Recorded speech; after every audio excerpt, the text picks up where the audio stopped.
नमस्कार. मी संकल्प फाउंडेशनच्या वतीने आपल्या सर्वांचे पुनश्च एकदा स्वागत करतो. आमच्या एनजीओ विषयी एक 5 मिनिटं तिथे इंट्रोडक्शन देतो, नंतर आजच्या संवाद सारथी व्याख्यानमालेला सुरुवात करतो. आमचं एनजीओ गेले 12 वर्ष झाले ऑफलाईन आणि ऑनलाईन दोन्ही माध्यमातून कार्यरत आहे. आमच्या एनजीओचं मुख्य तत्व महात्मा गांधीजींचं खेड्याकडे चला आणि स्वामी विवेकानंद आणि रामकृष्ण परमहंसांचं शिवभावे जीवसेवा या तत्वाने आमचं एनजीओ काम करतं. गेल्या 12 वर्षात ग्रामीण विकास असेल, पर्यावरण, शिक्षण, जलसंधारण, आरोग्य, महिला सबलीकरण अशा विविध क्षेत्रात आमचं एनजीओ काम करत आहे. आणि हे सगळं काम करत असताना जे पण समाजाची सेवा करण्याची संधी मिळते त्याबद्दल आमच्या एनजीओला निश्चितच अभिमान वाटतो. आमच्या एनजीओची एक छोटीशी व्हिडिओ क्लिप मी इथं शेअर करतो. मतलब क्या ये सब माधव को बताओ, यही कहना चाहती है ना तू? बीमारी से बड़ा तो इलाज ही बता दिया तूने। माई, डॉक्टर का सगा बड़ा भाई है वो। हाँ, और बड़े भाई की जिम्मेदारियों की चर्चा तो पूरे दुनिया में मशहूर है ना। निर्माणों के पावन युग में हम चरित्र निर्माण न भूले, स्वार्थ साधना की आंधी में वसुधा का कल्याण न भूले। गाध सिंधु है, संघर्षों का पार नहीं है, किंतु डूबना मझधारों में साहस को स्वीकार नहीं है। जटिल समस्या सुलझाने को नूतन अनुसंधान न भूले, निर्माणों के पावन युग में हम चरित्र निर्माण न भूले, स्वार्थ साधना की आंधी में वसुधा का कल्याण न भूले। शील विनय आदर्श श्रेष्ठता तार बिना झंकार नहीं है, शिक्षा क्या स्वर साध सकेगी यदि नैतिक आधार नहीं है। कीर्ति कौमुदी की गरिमा में संस्कृति का सम्मान न भूले, निर्माणों के पावन युग में हम चरित्र निर्माण न भूले, स्वार्थ साधना की आंधी में वसुधा का कल्याण न भूले। आविष्कारों की कृतियों में यदि मानव का प्यार नहीं है, सुजनहीन वे। कोरोना काळात जेव्हा आमच्या फिजिकल ऍक्टिव्हिटी बंद होत्या, आम्ही ऑनलाईन माध्यमातून वेबिनार सिरीज सुरू केली ऑगस्ट 2020ला. त्यात ग्रामीण विकासापासून कृषी प्रक्रिया उद्योग असेल, स्पर्धा परीक्षा मार्गदर्शन असेल, शेतीच्या विविध पद्धती जसं yogic farming, natural farming, millets farming यावर देखील आम्ही व्याख्यानाचे आयोजन केले. त्या संपूर्ण कालावधीत खूप जास्त लोक मोबाईलची स्क्रीन असेल, टीव्हीची स्क्रीन असेल किंवा कम्प्युटरची स्क्रीन असेल हे वापरत होते. तर त्याचं कंट्रोल कसं करायचं यासाठी पालकांची आणि विद्यार्थ्यांची ऑनलाईन कार्यशाळा देखील आम्ही आयोजित केली. यासोबतच आपले दैवत छत्रपती शिवराय, डॉक्टर बाबासाहेब आंबेडकर, भगवान गौतम बुद्ध यांच्या चरित्रावर देखील आम्ही व्याख्यानाचे आयोजन केले. यासोबतच विश्वशांती किंवा जलसुरक्षा यावर देखील आम्ही व्याख्यानाचे आयोजन केले. हे सगळं करत असताना जेव्हा आमचं संपूर्ण हे कार्य चालू असताना आम्ही जेव्हा विचार करत होतो की एक नवीन काहीतरी उपक्रम सुरू करावा, मग खूप लोकांशी चर्चा केली. आमचे मुख्य मार्गदर्शिका भावनाताई विस्पुते यांच्या मार्गदर्शनाने आम्ही संवाद सारथी व्याख्यानमालेची सुरुवात 15 ऑगस्ट 2022ला, जेव्हा भारत आपला 75वा अमृत महोत्सवी स्वातंत्र्य दिन मनवत होता, त्या दिवसाची मुहूर्तमेढ साधून आम्ही या व्याख्यानमालेची सुरुवात केली. आज आपण 120व्या वेबिनार मध्ये आहोत. आतापर्यंत जितकेही महानुभाव इथं येऊन गेले, जेव्हा त्यांचं जीवन याच्याबद्दल ते इथं शेअर करतात. तर आम्हाला काही गोष्टी नक्कीच जाणवतात की जे पण डिफरंटली एबल अपंग व्यक्ती आहेत, ते त्यांचं जीवन जगत असताना त्यांना खूप सारा संघर्ष करावा लागतो. मग ते या संघर्ष त्यांच्या ज्या उणिवा आहे त्या शोधून त्याच्यावर कशी मात करतात. त्यानंतर त्यांच्या जीवनाचं लाईफ बॅलन्सिंग कसं करतात, आणि हे सगळं करत असताना त्यांचं जे क्षेत्र आहे, त्यांचं करिअर, व्यवसाय किंवा अं, एखादे खेळाडू आहे, तर त्याच्यावर ते मास्टरी कशी मिळवतात. आणि हे सगळं करत असताना त्यांच्या सोबतचे लोक कधी कधी त्यांच्या सोबत तर कधी त्यांच्या पुढे जाण्याचा ते खूप सारा प्रयत्न करत असतात. जेव्हा जेव्हा या ठिकाणी महानुभाव येतात पुष्प गुंफायला, तर ते जेव्हा त्यांचा जीवन प्रवास उलगडत असतात, तर आम्हाला प्रत्येक वेळेस नवीन गोष्टी त्यांच्याकडून ऐकायला मिळतात, शिकायला मिळतात. आणि त्या इतर लोकांपर्यंत पोहोचवण्याची संधी आमच्या एनजीओला मिळते ऑनलाईन माध्यमातून. त्याबद्दल निश्चितच आम्हाला खूप अभिमान वाटतो. मी जास्त वेळ न घेता आपले आजचे वक्ते अशोक सर यांचा परिचय करून देण्यासाठी डॉक्टर अनिता मॅडमला विनंती करतो. धन्यवाद सर. नमस्कार. संकल्प नमस्कार. फाउंडेशन सामनेर आयोजित संवाद सारथी या वेब संवाद सत्रातील पुष्प 19वे. पेरलेली बीज जमिनीखाली उगवते.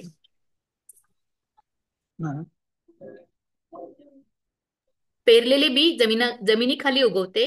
वरील जगाचा प्रकाश शोधण्यासाठी पृथ्वीवरून त्याचा मार्ग पेरलेले बी पुढे ढकलत असते. माती बाजूला सारून ते जमिनीबाहेर येत असते. त्या बीजाप्रमाणेच आजचे आपले वक्ते यश मिळवण्यासाठी ते त्यांचा जीवनाचा मार्ग काढत असतात. त्यांच्या मेहनतीच्या आणि समर्पणाच्या भावनेनेच ते त्यांचे जीवनाचा आज मार्गक्रमण करत आहेत. तेच आपले आजचे वक्ते आहेत.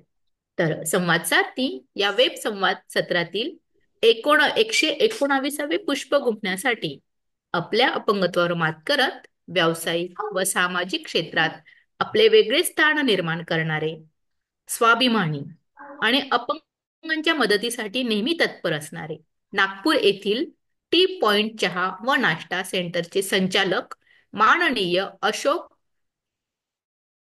अवजी. अवजे सर आज आपणास वक्ते म्हणून लाभलेले आहेत. सॉरी. सरांचं शिक्षण 10वी जरी झालेलं असलं तरी ते त्यांच्या व्यवसायामध्ये सर अग्रेसर आहेत. सरांचा स्वतःचा चहा नाश्ता कॅन्टीनचं त्यांचं स्वतःचं शॉपी आहे. सर समाज सेवेमध्ये सुद्धा नेहमी अग्रेसर असतात. हिरिरीने त्यामध्ये भाग घेतात. ते अपंग लोकांना ते नेहमीच मदतीसाठी तत्पर असतात. सरांना व्हॉलीबॉल खेळायला सरांना आवडतं. सरांना आजवर अनेक पुरस्कार मिळाले. त्यामध्ये अपंगांबद्दल, स्पेशली अपंगांना मदत करण्याबद्दल सरांना विशेषतेने पुरस्कार मिळालेले आहे. तर असे हे आपले आजचे वक्ते आहे माननीय अशोक सर. हे आज आपल्याशी दुःखावर मात करणाऱ्या उद्योजक अशोकची कहाणी या विषयावर आज आपल्याशी संवाद साधणार आहेत. चला तर मग आपणही संकल्प फाउंडेशनच्या संवाद सारथी या वेब संवाद उपक्रमात सहभागी होऊया आणि अडथळ्यांवर मात करत पुढे जाण्यासाठी नवीन ऊर्जा मिळवूया. तर अधिक वेळ न घेता मी पुढील सूत्रे माननीय विशाल सरांकडे सोपविते. धन्यवाद. धन्यवाद डॉक्टर अनिता. मी सर्वांचे पुनश्च एकदा आजच्या ह्या संवाद सारथीच्या 120व्या पुष्पात स्वागत करतो.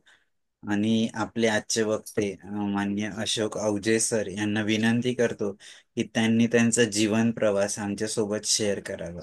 नमस्कार सर, सुस्वागत. आपण आपला जीवन प्रवास मांडावा आमच्यासोबत. सर, मी एका लहानपणी असताना माझी आई ही कडमेश्वर तालुक्यामधील सावंगी या गावात राहत होती. तिथं माझा एका खेडेगावात जन्म झालेला आहे. लहानपणी मी 1.5 वर्षाचं असताना मला पोलिओ झालेला होता. जेव्हा मला पोलिओ डोस नव्हता तर मला दवाखान्यात मेडिकलमध्ये आणले तेव्हा त्यांनी सांगितले की यांच्या पायामध्ये काहीतरी नस सुकडलेली आहे, तर त्यांना लहानपणी पोलिओ डोस दिला होता का? तेव्हा त्या खेडेगावामध्ये पोलिओ डोस मिळत नव्हता. त्यामुळे झाले. नंतर मी काही दिवस मी चालत नव्हतो, पायाने घुसत घुसत चालत असताना डॉक्टरांनी सांगितले काही ट्रीटमेंट केल्यावर यांचा पाय काही दिवसांनी बरा होईल. नंतर मला डॉक्टरांनी एक्सरसाइज करायला सांगितले. एक्सरसाइज करता करता मी आता म्हटलं माझं जीवन कसं होईल, ते कसं करता करता मी शाळेत शिकत होतो. शाळेत शिकताना मला मुलं चिडवायची की लंगड्या लंगड्या लंगड्या लंगड्या करून. तर मी घरी यायचं, आई वडिलांना सांगायचं. आई वडील म्हणायचे की ठीक आहे, आपण काही शिक्षकासोबत बोलू. शिक्षकाशी बोलल्यानंतर मला धीरे धीरे तिथे काहीतरी मदत मिळाली शिक्षकांची. तर मला चालायचं जमायचं नाही, मी घुसत चालायचं. नंतर मी वॉकरच्या सहाय्याने चालू लागलो. चालू लागल्यानंतर मग मला वाटलं की आपण आता वॉकरच घेऊन का चालायचं. तर मग मी काही दिवसांनी काठी घेतली आणि हातात पायात काठी टाकून, दोन्ही खांद्यामध्ये काठी टाकून चालायला लागलो. त्यानंतर मी म्हटलं की आता काठीनं कसं चालायचं. तर मी थोडं थोडं पायदळ चालत चालत चालत आपलं काही मेहनत करू करू आणि एक्सरसाइज करू करू आता मी स्वतःच्या बळावर उभं झालेलो आहे ना. मला आता कोणाचा सहारा लागत नाही आणि मी सक्षम साधारण व्यक्तीसारखा आता मी चालू शकतो आणि मी स्वतःचा बिझनेस आणि स्वतःचा व्यवसाय करतो. त्याचबरोबर मी माझं शिक्षण 10वी पर्यंत झालेलं आहे. 10वी मध्ये मी शिकत असताना मला असं वाटायचं की नोकरीकडे वळायचं किंवा व्यवसायाकडे. तर माझी वृत्ती नोकरीकडे नसताना माझी वृत्ती ही व्यवसायाकडे होती. व्यवसाय करीत असताना मग मला असं वाटलं की आपण व्यवसाय कोणता करायचा, कसा करायचा आणि कशामध्ये जायचं.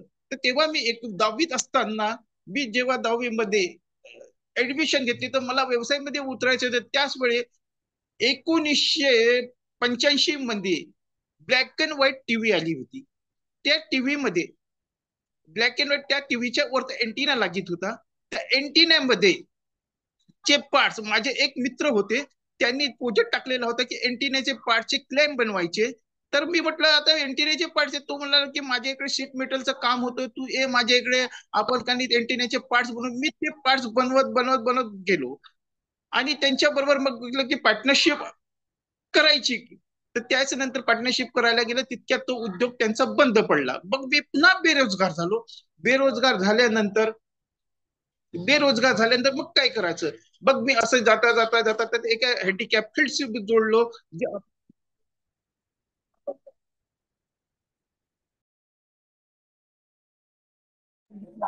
तर तुमचा व्हिडिओ आणि ऑडिओ बंद झाला.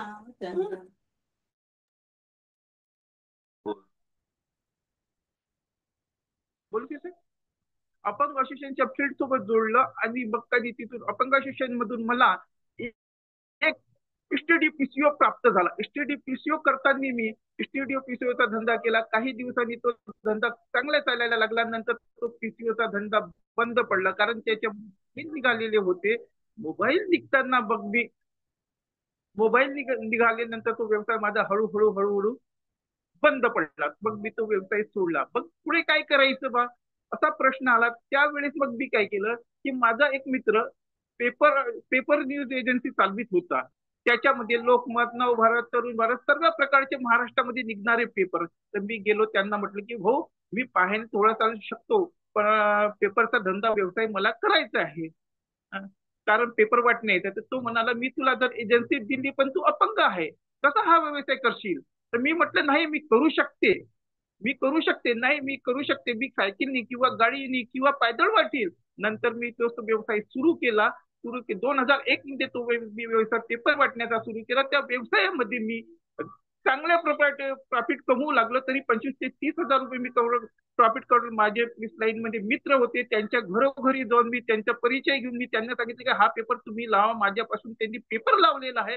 पेपर लावल्यानंतर त्यांनी मला प्रोत्साहन मिळाल्यानंतर तो पेपर मी त्यांना दिला. नंतर मला काही दिवसांनी 2019 मध्ये कोरोनामध्ये मला कोरोना झाला, त्यामुळे तो मला व्यवसाय सोडावा लागला.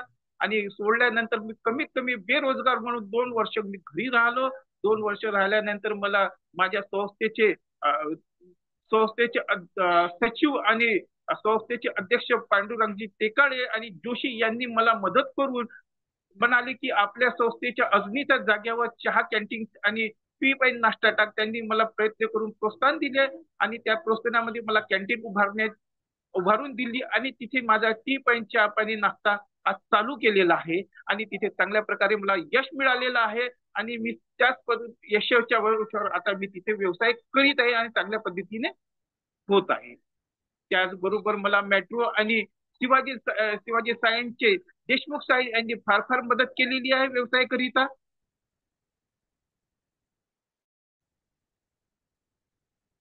केलेली आहे.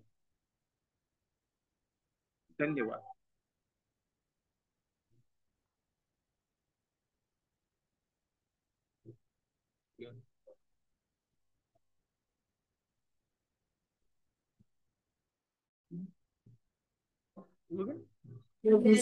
सर तुम्ही काय बोलत होता, आवाज नाही आला आता नंतर. हॅलो. हा सर, आवाज येतोय? हा हो.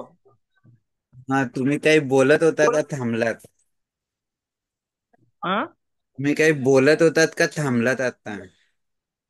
हा थांबलो आता मी. माझं बोलणं झालेलं आहे. एक 2 मिनिटं आपण हे ओपन करण्यापूर्वी तुमचा जो व्हिडिओ तुम्ही पाठवलाय तो मी इथं शेअर करतो, नंतर आपण सर्वांच्या प्रतिक्रिया घेऊया. बरं बरं.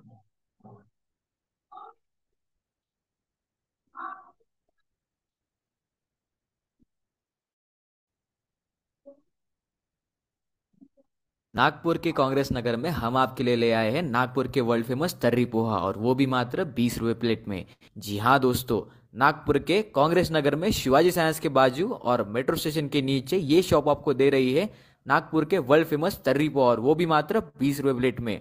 जल्दी से विजिट करिए शॉप को, क्योंकि ये प्राइस हम सबके लिए रिलेवेंट है।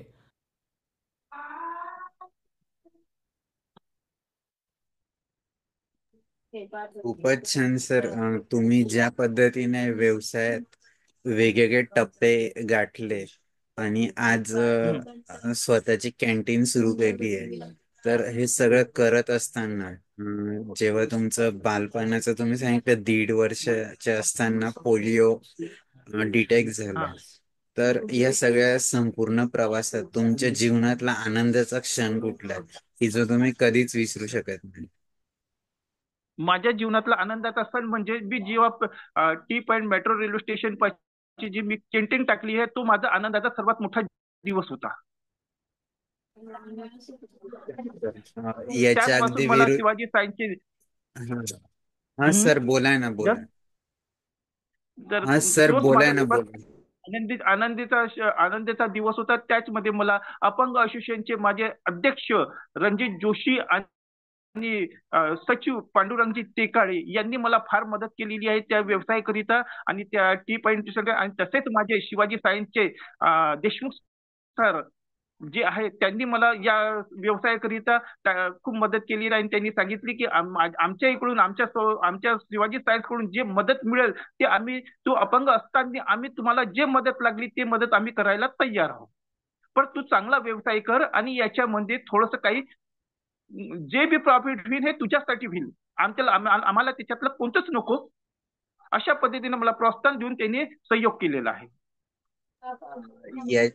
खूप छान सर. याच्या अगदी विरुद्ध तुमच्या जीवनातला वेदनादायक क्षण की जो तुम्ही कधी विसरू शकत नाही, आजही तो आठवला की माझ्या तुम्हाला? माझ्या जीवनातलं वेदनाशाही अपंग म्हणजे हेच आहे की मला ज्या दिवशी मी 1.5 वर्षाचं असताना जो मला पोलिओ झाला आणि ज्यापासून मला ट्रीटमेंट मिळाली, तोच माझ्या जीवनाचा सर्वात मोठा हे होता. कारण मी विचार केला होता की मी माझ्या जीवनामध्ये कसं उभं होईल आणि मी कसं आपल्या जीवनाला डेव्हलप करून आणि करून आणि उद्योग उभा करेल, हा माझ्या जीवनातला सर्वात मोठा हे प्रत्यय होता.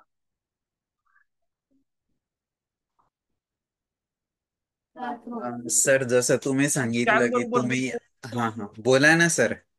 तुम्ही काय म्हणत? त्याचबरोबर मी म्हटले की मला उद्योग उभा करायचा आहे ना, माझ्या उद्योगापासून आताच मी नवीन प्रोजेक्ट अपंग असोसिएशनचे माझे अध्यक्ष रणजित जोशी आणि पांडुरंगजी टेकाळे यांच्यासोबत मी संवाद साधून हे केलेलं आहे, का आम्ही तिथे या आमच्या जागेवर अपंगांना कशा पद्धतीने आणि अपंगांना कशा पद्धतीने बेरोजगारापासून रोजगार मिळेल त्याच्या माझा प्रयत्न चालू आहे, की त्यांना अपंगांना रोजगार मिळावा. त्यासाठी आमचा काही प्रोजेक्ट चालू करण्याची तयारी सुरू होत आहे, की आम्ही अपंग मूकबधीर ब्लाइंड यांना व्यवसायकरिता सिलाई मशीनचा प्रोजेक्ट तयार करून त्यांना काहीतरी काम देण्याचा तिथे योजना आम्ही आमच्या जाग्यावर टी पॉइंट सेंटर पाशी करीत आहोत. आणि तो लवकरात लवकर आम्ही तयार करून बेरोजगार अपंग आहे, मूकबधीर आहे, ब्लाइंड यांना लवकरात लवकर रोजगार उपलब्ध करून देण्याची संधी मिळवून देऊ. सर, जसं तुम्ही सांगितलं की तुम्ही अगदी तुमचे स्टिक वगैरे सोडून स्वतःच्या पायावर चालण्याचा प्रयत्न सुरू केला आणि त्यासोबतच हा 10वी झाल्यानंतर नोकरी करावी की व्यवसाय, तर व्यवसायाकडे वळले. तर हे हा सगळं जेव्हा सुरू केलं किंवा जे तुमच्या मनात आलं, तर याचं प्रेरणा किंवा हे कसं वाटलं, की आतून कसं तुम्हाला जाणवलं की मला हे करायचंच आहे? जसं बघा, एखादा दिवा पेटायला एका ठिणगीची आवश्यकता असते, तसं तुम्हाला हे सगळं करण्यासाठी प्रेरणा कोणी दिली किंवा स्वयंप्रेरणा कशी निर्माण झाली, त्याबद्दल 5 मिनिटात बोला. मला असं वाटलं की आपण अपंग आहोत तर आपण काय नोकरी करू शकतो, पण आपण नोकरी न करता आपण काहीतरी जीवनामध्ये करून दाखवायचं आणि त्यापासून लोकांना काही प्रेरणा मिळाली पाहिजे. कारण मी जेव्हा जेव्हा विचार केला की माझ्यापासून जे अपंग आहेत ते घुसून चालतात किंवा काठ्या घेऊन चालतात, त्यांना कशा पद्धतीने प्रेरणा मिळेल आणि कशा पद्धतीने आपण त्यांच्यासाठी काहीतरी काम करू शकू आणि कोणता तरी व्यवसाय त्यांच्यासाठी शोधू शकू, तर म्हटलं याच्यासाठी मी माझं हे होतं की आपण स्वतः तरी पहिल्यांदा काही ना काही करू. आपण स्वतः काही केल्यानंतर त्यावर आपण आपल्याला काही मात मिळेल, मात मिळाल्यानंतरच आपण त्यांच्यासाठी करू. तर मला त्या वेळेस अपंग असोसिएशनचे अध्यक्ष आणि पांडुरंग रणजित जोशी आणि पांडुरंग टेकाळे यांनी म्हटले की अपंग असोसिएशनचा तू सदस्य बन, आपण आणि तू चांगला व्यक्ती आहे, सोशल व्यक्ती आहे आणि आपण या जागेवर आपल्याला गव्हर्नमेंटने जागा दिलेली आहे आणि आपली संस्था आहे, असोसिएशन आहे, या जागेवर आपण काहीतरी प्रयत्न करून त्यांचा व्यवसाय मिळवून देण्याच्या तुझ्यामध्ये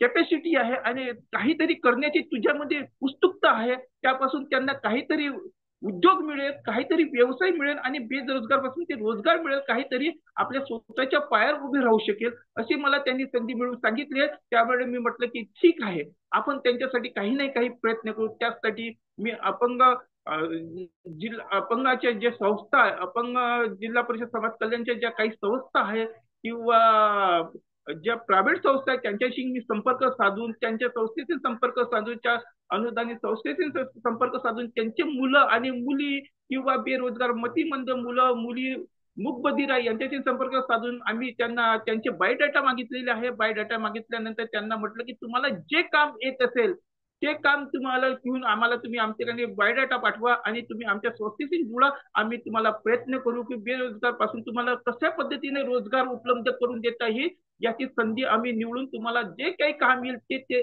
काम आम्ही तुम्हाला देऊ. खूप छान सर. एक अजून विचारायचं, अशा तुम्ही प्रकारे अपंग आमच्यापाशी कमीत हा कमी आतापर्यंत 60 ते 70 जण आलेले आहे आणि त्यांना आता आम्ही लवकरात लवकर प्रोजेक्ट चालू करून काही संधी देण्याचा प्रयत्न करू. सर, तुम्ही अपंग असोसिएशन सोबत कधी जुळलात, ते एक ते नाही सांग. अपंग असोसिएशनसोबत मला जोडायला कमीत कमी 15 ते 16 वर्ष होत आहे.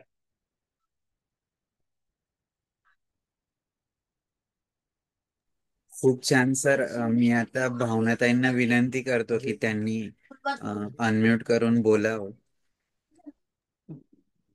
अशोक सर, तुम्ही सांगितलेला तुमचा जो सगळा प्रवास आहे तो हम्म. खरंच खूप संघर्षाचा प्रवास आहे आणि बरं. तुम्ही जिद्दीने पुढे चाललात त्यासाठी. आणि म्हणजे काही वेळेस असं असतं ना की भौतिक शिक्षण हे काही महत्वाचं नसतं, पुढे आयुष्यामध्ये आपण काय करून दाखवतो हे खूप महत्वाचं असतं. म्हणजे आपले जे काही, म्हणजे आता तर मी तुम्हाला म्हणेन की तुम्ही लौकिकदृष्ट्या जरी 10वी झालेले असाल तरी सुद्धा खऱ्या अर्थाने तुम्ही MBA झालेले आहात. तसं मॅडम मला काय शॉक म्हणजे काय सोशल वर्कचा माझा सर्वात जास्त होता की अपंग मूकबधीर ब्लाइंड हे काहीच नाही करू शकत, त्यांना नोकरी नाही मिळू शकत, त्यांचं शिक्षण कमी असतं, तर त्यांना काय आम्ही कशा पद्धतीने मला त्यांच्यामध्ये काम करण्याचं सर्वात जास्त आवडतं. हो. आणि त्या तुमच्या स्वभावामुळेच आणि तुम्ही त्यांना इतकं ते सगळं गव्हर्नमेंटच्या धडपड कशा करता आहात. पद्धतीने आपण फॅसिलिटी मिळवून देऊ शकतो, काय करू शकतो त्यांच्यासाठी, त्यांचा मी हमेशा प्रयत्न करत राहतो. आणि अशा अपंग व्यक्तींच्या घरी जाऊन मी त्यांच्या आई वडिलांना सांगतो की नाही, तुमच्या मुलाला बाहेर काढा, काहीतरी जीवनामध्ये घडवून आणा, काहीतरी तो 2 पैसे कमावेल आणि स्वतःच्या बळावर किंवा स्वतःचा व्यवसाय सुरू करेल, अशा पद्धतीने मी त्यांची कामं करतो. हो, हो, हो. ही खूप खूप चांगली गोष्ट तुम्ही करता आहात, कारण आपण सगळेजण त्यातून गेलेलो असल्यामुळे त्याच्या वेदना काय असतात ते आपल्याला खूप चांगल्या पद्धतीने माहिती आहे. आणि जे लोक म्हणजे नुकतीच काही ऍक्सिडेंटमुळे म्हणा किंवा एखादं मूल अपंग जन्माला आल्यामुळे म्हणा किंवा नंतरच्या काळात अपंग झाल्यामुळे अशा माझ्या जेव्हा अशी ते अपंगत्वाचा म्हणजे सामना करावा लागतो हा त्यांना, तेव्हा अपंगत्वाची त्यांच्याकडे अशी काहीच माझ्यापाशी क्लूज नसतात. हम्म. म्हणजे ते कोलमडून जातात त्यामध्ये. तर त्यावेळेस आपल्यासारख्या व्यक्तीचं त्यामध्ये इन्व्हॉल्व्ह असणं, त्यांना मार्गदर्शन करणं हे खूप महत्वाचं असतं. आणि सगळा कोरोनाचा कालखंड आणि त्यामध्ये बसलेला सेटबॅक याच्यातून बाहेर निघून तुम्ही आता जे तुमचा एक अगदी छान टी पॉइंट आणि नाश्ता पॉइंट चालवत आहात, हे खूपच मोठी गोष्ट आहे. आम्ही नागपूरला आल्यावर नक्की तुमच्या स्टॉलला भेट देणार आहोत. जरूर. कोणत्या भागात आहे सर तुमचं हे? शिवाजी साईडच्या बाजूला मेट्रो रेल्वे स्टेशनच्या पार्किंगच्या आतमध्ये माझी जागा आहे, अपंग असोसिएशनची जागा आहे, त्या जागेवर. बरं, बरं. नागपूरला आल्यावर तुमच्याशी नक्की संपर्क करू आणि तुमच्या 2 मिनिटं इथेच थांबा, बस संपत नाश्ता आले आता. खायला आम्ही नक्की येणार आहोत. बरं बरं, आणि थँक्यू. तुम्ही करत असलेल्या कामाबद्दल तुमचं खूप खूप मनापासून कौतुक. कारण एखादा व्यवसाय उभा करणं हे अजिबात सोपं नसतं आणि तो व्यवसाय यशस्वी अपंगासाठी करून दाखवणं हे कठीण आहे. त्याहून अवघड असतं. आणि तुम्ही ते करून दाखवत आहात, खूपच मोठी गोष्ट आहे. त्याबद्दल तुमचे म्हणजे तुमचं खूप खूप म्हणजे खूप जास्ती अभिनंदन. आणि संवाद साधीला आल्याबद्दल धन्यवाद. विशालचे खूप प्रयत्न असतात आणि विशाल फार छान छान वक्त्यांना आमच्या समोर इथे आणतो आणि आम्हाला ते सगळं ऐकायला मिळतं. तर तुमचे पण विचार ऐकून खूप छान वाटलं. खूप धन्यवाद. धन्यवाद भावनाताई. Vilas sir, Ranjit Joshi sir. हो, बोला सर. विलास हॅलो. सर, तुम्ही अनम्यूट केलंय, तुम्ही बोला. नंतर रणजित जोशी सरांना विनंती करतो की अच्छा. त्यांनी बोला. सर, अशोकनी जे काही सांगितलं ते अगदी सत्य आहे. मी पण त्यांच्या सोबतच काम करतो असोसिएशन मध्ये. जोशी साहेब आहेत, टेकाडे साहेब आहेत, आम्ही सगळे मिळून नागपूरला काम करतो आहोत बेरोजगार दिव्यांगांसाठी. आणि 1982 पासनं 81 पासून ही संस्था काम करते या क्षेत्रामध्ये, आणि त्याचे आम्ही घटक आहोत. मला आनंद होते की त्या संस्थेच्या माध्यमातून आम्ही सगळे दिव्यांगांसाठी काहीतरी करतो. आणि अशोकनी जे सांगितलं ते खरंच म्हणजे अगदी योग्य आहे. हे एक स्वाभिमानाने जीवन जगण्याचं काम तो करतो आहे. आधी तो पेपर एजन्सी चालवायचा, पेपर वाटायचा. नंतर कोरोना नंतर त्यामध्ये खंड पडला. त्यानंतर मग अपंग असोसिएशनच्या माध्यमातून त्यांनी जो उल्लेख केला, जोशी साहेब जे अध्यक्ष आहेत आणि टेकाडे साहेब जे सचिव आहेत, सगळ्यांनी मिळून एक त्याला तिथे एक स्टॉल लावण्यासाठी मदत केली. आणि त्या स्टॉलच्या माध्यमातून आता तो आपला उदरनिर्वाह चांगल्या प्रकारे करतो आहे. दुसरा विषय असा आहे की म्हणजे तो स्वाभिमानाने ते जीवन जगतोच, पण त्याचबरोबर तो आपल्यापेक्षा जे जास्त दिव्यांग आहेत अशा लोकांना मदत करतो. निश्चितपणे त्यांच्या जवळ जातो, त्यांच्या समस्या किंवा कुठल्याही अडचणी असेल त्यासाठी तो सतत म्हणजे प्रयत्नरत असतो. आणि खरंच त्याच्या मनामध्ये आहे इच्छा की जे दिव्यांग आहेत त्यासाठी काहीतरी करावं. आणि तेच काम अपंग असोसिएशनच्या माध्यमातून आम्ही सगळे करत आहोत. खरंच त्याच्या कार्याला शुभेच्छा. आणि तुम्ही सुद्धा म्हणजे विशेष करून तुमचं खूप खूप कौतुक किंवा तुमचे आभार मानायला पाहिजे की अशा लोकांना आपण व्यासपीठ उपलब्ध करून देत आहात की ज्यांना खरंच कधीच जीवनात व्यासपीठ उपलब्ध होऊ शकत नाहीत. परंतु आपण आपल्या या चॅनलच्या माध्यमातून, या सिरीजच्या माध्यमातून आपण जे काही अंधारातील दिवे म्हणतो आपण, अशा लोकांना प्रकाशात आणण्याचं काम आपण करतात. त्याबद्दल खरंच सर तुमचं खूप खूप कौतुक. आणि तुम्हाला खूप साऱ्या शुभेच्छा आणि नवीन वर्षाच्या पण तुम्हाला सगळ्यांना शुभेच्छा. ठीक. धन्यवाद विलास सर. हे आमचं नाही, हे आपल्या सर्वांचा संवाद सारथी आहे. आम्ही तर एक निमित्त आहोत एनजीओ म्हणून, पण हे सगळ्या मिळून हे सगळे हिरे आहेत. सगळे मिळून एक एक लोक जोडत जात आहेत आणि हे सगळ्यांचीच मदत आहे म्हणून हे सगळं घडतंय.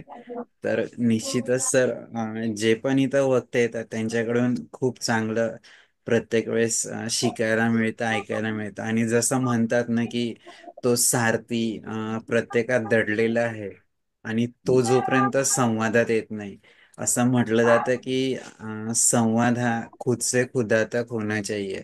तर जे बिलकुल. ऑलरेडी लोक करतायत त्यांच्या जीवनात, पण मग ते व्यक्त नाही होते. आज अशोक सर, जेव्हा मी त्यांच्याशी काल बोललो, तर त्यांना मोबाईलवर कसं वापरायचं म्हणजे हेच हे होतं आणि मी कधी बोललोच नाही, ही पण भीती होती. पण मग ते अगदी छान बोलले आणि पहिल्यांदाच कसं असतं की ग्राउंडवर काम करणं आणि ते व्यक्त करणं यात खूप फरक असतो. पण त्यांनी तो पण लढा अगदी छान हे केला. कमी वेळात खूप छान त्यांनी त्यांचा जीवन प्रवास मांडला. तर निश्चितच सर, हे सगळं घडत जाणारे संवादात जितके लोक येतील, असं म्हटलं जातं की हे सगळे संमेलन आहेत. आपलं संवाद सारथी म्हणजे की आयडेंटिफिकेशन ऑफ पीपल्स आहे. जेव्हा हे सगळे संमेलनाची संख्या जास्त वाढत जाते, तेव्हाच काय म्हणतात ते, अ, एकमेकांशी संवाद वाढतो आणि संवाद वाढत गेला की सहअभ्यास सुरू होतो की आपण पण काय करू शकतो. कारण कसं आहे, प्रत्येक जण ज्याचा त्याचा अभ्यास करतोय, पण जेव्हा संवादात येतं ना तेव्हा सहअभ्यास सुरू होतो आणि त्यातनंच सहकार्याची आणि सहयोगाची भावना सुरू होते. असा आमचा अनुभव आहे. तर निश्चितच सर, प्रत्येक वेळेस हे जास्तच वाढत जात आहे की एकमेकांना समजून घेणं आणि सहयोगातून अ, एकमेकांना मदत करणं हे होत आहे सर. आम्ही रणजित जोशी सरांना विनंती करतो की त्यांनी बोलावं. धन्यवाद विलास सर. Okay sir. नमस्कार सर्वांना. भावनाताई, तुम्हाला सुद्धा नमस्कार. तुम्ही चालू केलेला हा प्रयोग खूप यशस्वी होतो आहे. आणि आता हा आमचा अशोक आहे, तो धावतोच आहे आणि त्याला धावायचा आहे, जरी अपंगत्व असलं तरी. आम्ही ज्या पद्धतीने आमची संस्था चालवतो त्याच्यात तो म्हणजे तोही काम करतो. विलास गोटमांगे जे आमचे हेही काम करतात आणि आपल्या उणीवांवर मात करून आपण पुढे जातो आहोत. हे सगळे 120 आतापर्यंत ऐकले लोकांनी. याच्यातून समाजाला एक प्रोत्साहन वेगळं मिळतं, असं मला एक मत आहे. मी अशोकचं पूर्ण काही म्हणजे मुलाखत ऐकू शकलो नाही, कारण की मी आत्ता घरी येऊन पोहोचलो. तरी त्यांनी चांगलीच मुलाखत दिल्याचं आपण लोकांनी सांगितलं. तर हा एक हे आहे आणि बाकी तर सगळं छान आहे. धन्यवाद. विशाल, एक मुद्दा माझा राहिला होता, बोलू का? हो, बोला बोला ताई. म्हणजे रणजित जोशी सर आणि पांडुरंग सर यांचा उल्लेख अशोक सरांनी केला होता त्यांच्या बोलण्यामध्ये. तर ते उल्लेख करायचा माझा राहिला की म्हणजे संत ज्ञानेश्वर सिनेमामध्ये एक गाणं आहे की ज्योत से ज्योत जगाते चलो, प्रेम की गंगा बहाते चलो.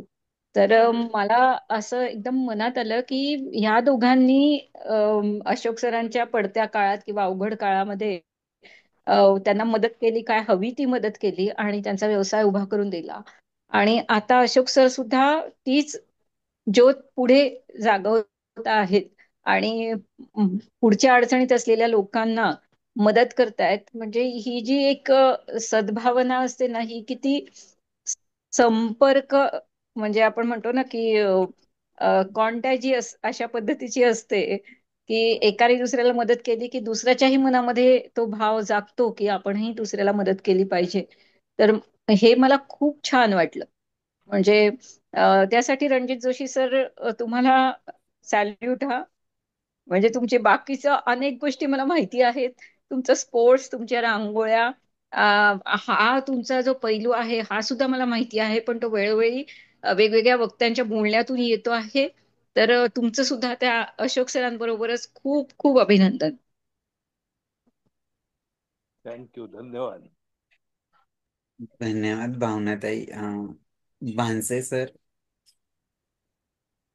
प्लीज अनम्यूट करून बोला. सर नमस्कार सर. नमस्कार, बोला सर. सर्वांना नवीन वर्षाच्या खूप खूप शुभेच्छा.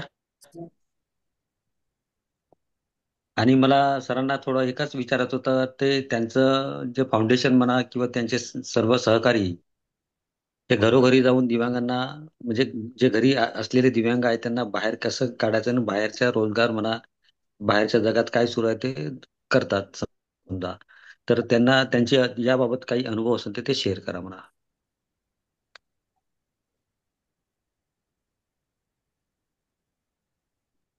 अशोक सर, तुम्हाला विचारलं त्यांनी की तुम्ही जे घरोघर जाऊन किंवा ज्या लोकांना रोजगाराची आवश्यकता आहे डिफरंट लेबर, तर त्यांना कशी मदत करतात त्याबद्दल ते विचारतात भानसे सर. नाही, त्यांना ते असं असतं की त्यांना घरी जाऊन त्यांना त्यांच्या आई वडिलांना समजावणे, त्यांच्या आई वडिलांना, भावांना, बहिणींना सांगायचे की त्यांच्या वेदना आहे, पण त्यांना तुम्ही बाहेर काढा, कशा पद्धतीने बाहेर काढा आणि त्यांना अपंगामध्ये हे करा आणि त्यांना अपंग की मी आहे पण माझ्यापेक्षा तरी कोणी जास्ती अपंग आहे आणि ते करू शकतात तर मग मी का नाही करू शकत. अशा पद्धतीने त्याच्यामध्ये संधी आणि उत्सुकता निर्माण करा, तेव्हा ते काहीतरी जीवनामध्ये करेल किंवा करण्याची शक्ती प्रदान किंवा भावना राहील त्याच्यामध्ये.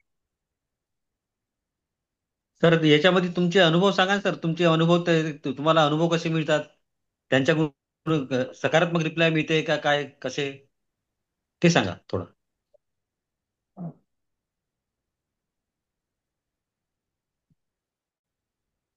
गाडी बंद करणे बोलून पाव जा रहा. हॅलो. हा सर. याबद्दल एक हॅलो. मला हा सर, एक तुम्ही त्यांच्या घरी जाता. सांगायचा विचार करतोय. हा सांगू का? हा, बोला बोला. हा, हॅलो. की आम्ही ज्यावेळेस संस्था सुरू केली हा आणि त्यावेळेस हे काम करत होतो हा वेगवेगळ्या ठिकाणी, तर आम्ही ग्रामीण भागात ज्या वेळेस अडचणी आहेत, हा तर ग्रामीण हा भागात सगळ्यात दुःखाची अडचण अजूनही आहे की ग्रामीण भागात गेल्यानंतर त्या हा अपंगांना घरात दाबून ठेवतात, त्यांना पुढे येऊ देत हा नाही, आपण भेटायला गेलं तर आपल्याला भेटू देत नाही. काय काही अनुभव आम्हाला येऊन गेले. तर म्हणजे प्रत्यक्ष त्या आता एक शिवणगाव म्हणून इथं गाव आहे, तिथं एक मुलगी होती, घरात लपवून ठेव, आम्ही भेटायला गेलो, नाही, तिच्या आई वडिलांनी बाहेर येऊ द्यायचं नाही असं सांगितलं. मग मी जबरदस्ती केल्यानंतर तिला भेटलो आणि त्याच्यानंतर तिथे ऍडमिशन वगैरे बाकीच्या शाळांमध्ये नागपूरला हे, तर असे वेगवेगळे अनुभव खूप येतात. हा, अशोकलाही आमचे अनुभव येतात, तो त्याचे अनुभव सांगेल, पण हा एक मुद्दाम एक उदाहरण सांगितलं. ग्रामीण भागातला हा अडचण खूप मोठी आहे.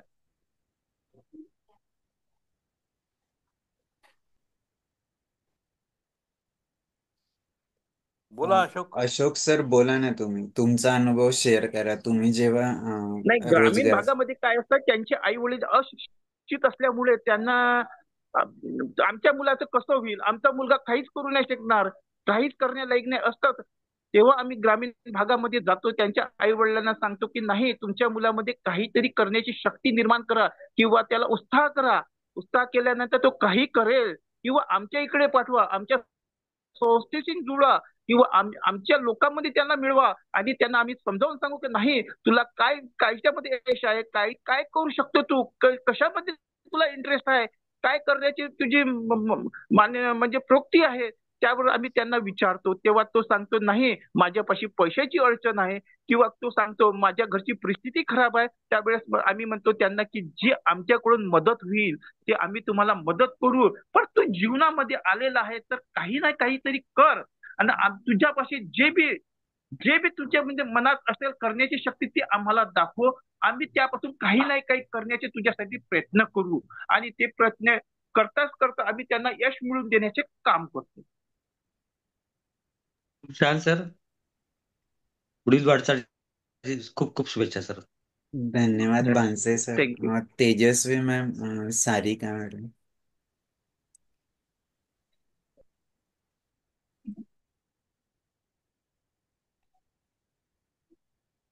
Please unmute.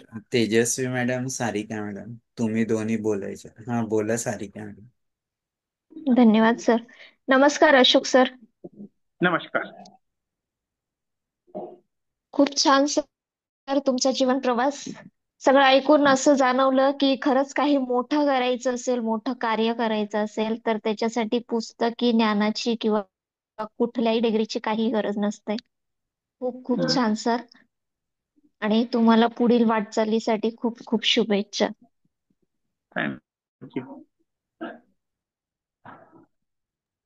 धन्यवाद सारिका मॅडम. तेजस्वी मॅडम.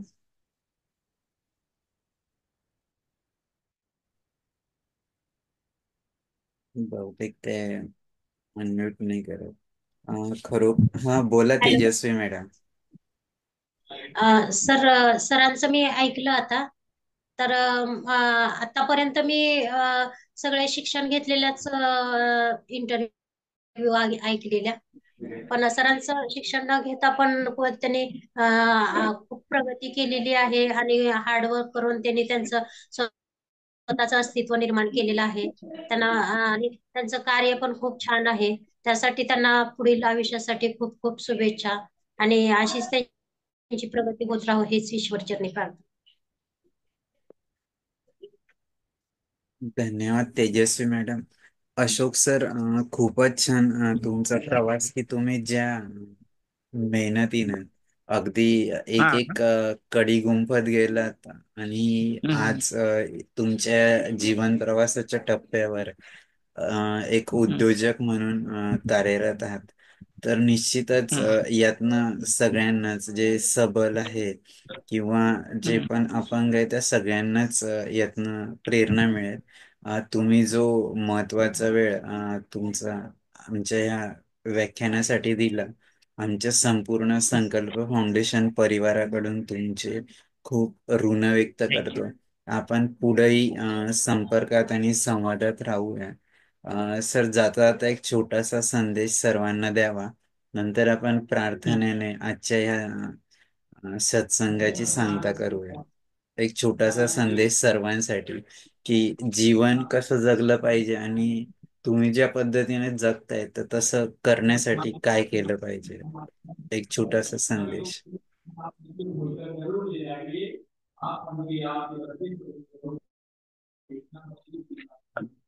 जीवन जगण्यासाठी स्वतः आपण दुसऱ्यावर अवलंबून न राहता आपण स्वतःसाठी काय करू शकतो आणि कशा पद्धतीने तर आपण आपल्या जीवनाला डेव्हलप करून कशा पद्धतीने छोटा राहो की मोठा बिझनेस राहो त्याला आपण कसं वर्तन येऊन काही नाही काही जीवनामध्ये करून दाखवायचं आणि लोकांपुढे ठेवायचं का मी माझ्या जीवनामध्ये काहीतरी करू शकतो. ते एक कहावत आहे की नन्ही चीटी सब दाना लेकर चढ़ती है, जब 100 बार फिसलती है, फिसल कर फिर भी आगे बढ़ती है. अशा पद्धतीचे प्रोसेस आहे. तो कोशिश करने वाले की हार नहीं होती, पर कोशिश करते रहना चाहिए. त्यातच आपल्या काही नाही काही जीवनामध्ये आपण करू शकू आणि काही नाही काही यश मिळू शकू. आपण असं विचार केला की आपण अपंग आहोत किंवा मूकबधीर आहोत का ब्लाइंड आहोत किंवा काहीच आपण करू शकत नाही, तर आपल्या जीवनामध्ये आपल्याला कधीच मात मिळणार. प्रयत्न कराल तर यश मिळेल, यश मिळेल. खूप छान सर. मी पुन्हा एकदा सर्वांचे आभार व्यक्त करतो आणि अशोक सर तुमचे ऋण व्यक्त करतो की तुम्ही महत्वाचा वेळ या संवाद सारथीच्या व्याख्यानमालेसाठी दिला. आणि निश्चितच यातनं की तुमचं शिक्षण काय, तुम्ही कुठं राहतायत हे मॅटर नाही करत, तर तुमची जिद्द हीच तुम्हाला जे पण काय एका स्थितीवर नेते, परिस्थिती बदलते आणि स्वतःला सिद्ध करण्यासाठी मदत करत असते. हे तुम्ही तुमच्या जीवनातनं दाखवून दिलं. हा निश्चितच इतरांसाठी आदर्श आहे असंच आम्हाला वाटतं. नक्कीच सगळीच लोक प्रेरणा घेतील. आपण एक छोट्याशा प्रार्थनेने आजच्या या सत्संगाची सांगता करूया. मी पुनश्च एकदा सर्वांचे आभार व्यक्त करतो. एक छोटीशी प्रार्थना घेऊया आणि थांबूया. एक ओंकार सतनाम करता पुरत निर्भव निर्वैर अकाल मूरत अजूनी सेबं गुर प्रसाद जप आदि सच जुगादि सच है भी सच नानक होसी भी सच. खूप खूप धन्यवाद सगळ्यांचे. आपण पुढच्या धन्यवाद. संवाद सारथीच्या पुष्पात भेटूया. तोपर्यंत सर्वांचा निरोप घेतो. खूप खूप धन्यवाद. नमस्कार.